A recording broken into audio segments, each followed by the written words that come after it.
Pas de mutation, pas de répression.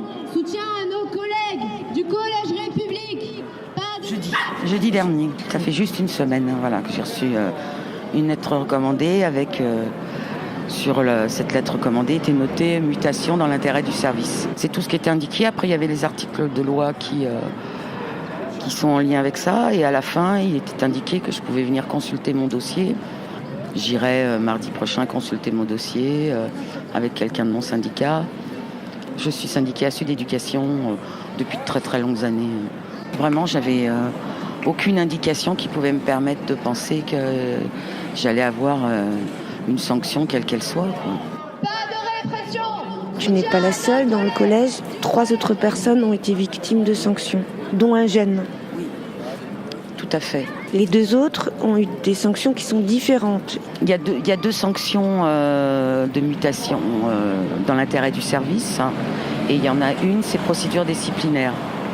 Alors il faut savoir que les 2 qui ont mutation dans l'intérêt du service sont des enseignants qui sont à la hors-classe exceptionnelle, ce qui est le plus haut grade au niveau de l'éducation nationale, où on est très très peu, je crois qu'on est moins d'1%, 1,5% dans l'éducation nationale à avoir ce statut-là. Donc ils ne pouvaient pas nous faire passer en procédure disciplinaire, parce que comment ça serait se désavouer, puisqu'ils venaient de nous mettre à la hors-classe exceptionnelle. Voilà.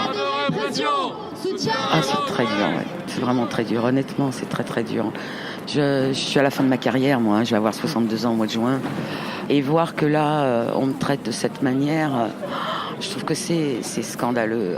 Quand je vois ce qui arrive à mes copains, je trouve ça révoltant, parce que c'est toujours des gens qui se sont investis effectivement dans la demande de moyens pour nos élèves, mais aussi à l'intérieur de leurs cours, en essayant de faire des choses différentes, en essayant d'aider au maximum nos gamins. Et voilà comment on nous remercie, on nous crache dessus.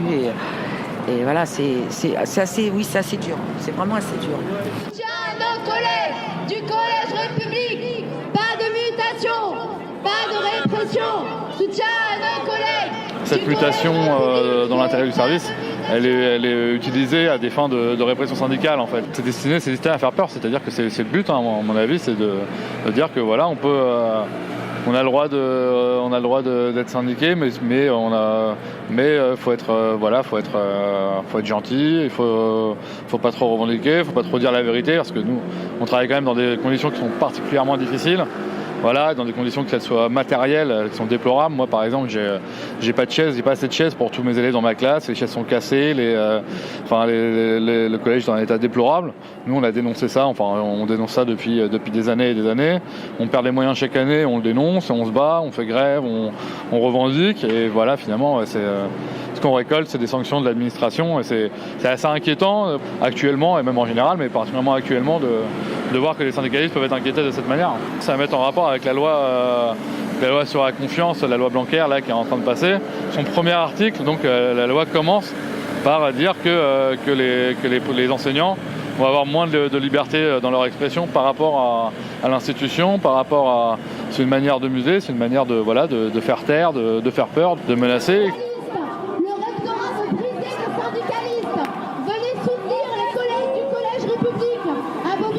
Tu as reçu aussi une lettre recommandée? Oui, aussi, tout à fait. Une mutation dans l'intérêt du service. Ce qui veut dire, je sais pas, que je nuis au bon fonctionnement de l'établissement. J'ai été abasourdie. Enfin, j'ai pas de mots en fait. On en saura plus après, plus tard. Je suis enseignante au Collège République à Bobigny depuis 22 ans. Je trouve que depuis plusieurs années déjà et ces derniers temps, on n'a plus la confiance de notre hiérarchie, on n'a plus la confiance de l'institution et on a ce sentiment qu'il faut vraiment museler la parole politique et syndicale. On a vu les parents d'élèves élus, bien sûr, qui sont prêts à soutenir le mouvement. Et les parents avec qui on a pu parler, qu'on connaît depuis plusieurs années, sont eux aussi sous le choc parce leurs enfants ont eu pour la plupart tous ces enseignants qui sont là depuis très longtemps. Le sentiment qui ressort, et il est très intéressant, c'est qu'on leur enlève des enseignants chevronnés avec de l'expérience et qu'on leur enlève encore dans ces zones défavorisées. Je suis enseignante au Collège République. J'ai eu un moment de blanc, de stupeur et après de honte. Honte d'appartenir à l'éducation nationale finalement. Honte que l'éducation nationale fasse ça à des enseignants qui ont tout donné, quoi. L'esprit de famille, elle n'existe plus, quoi. Il faudra faire toutes les grèves, manif et mobilisation. Il faudra faire la guerre à Blanquer, à ses idées.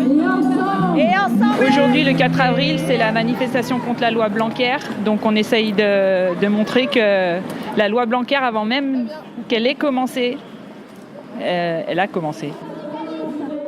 Là, depuis une dizaine d'années, un peu moins d'une dizaine d'années, on repère un peu tout ce qu'on avait gagné. On a des effectifs qui augmentent, on a des pertes de moyens.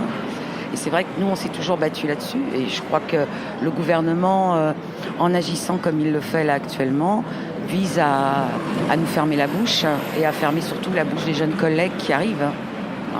En espérant d'ailleurs, en déplaçant des anciens, mettre des jeunes qui rentreront dans le pas et qui feront ce que leur dit leur hiérarchie tout simplement, quoi.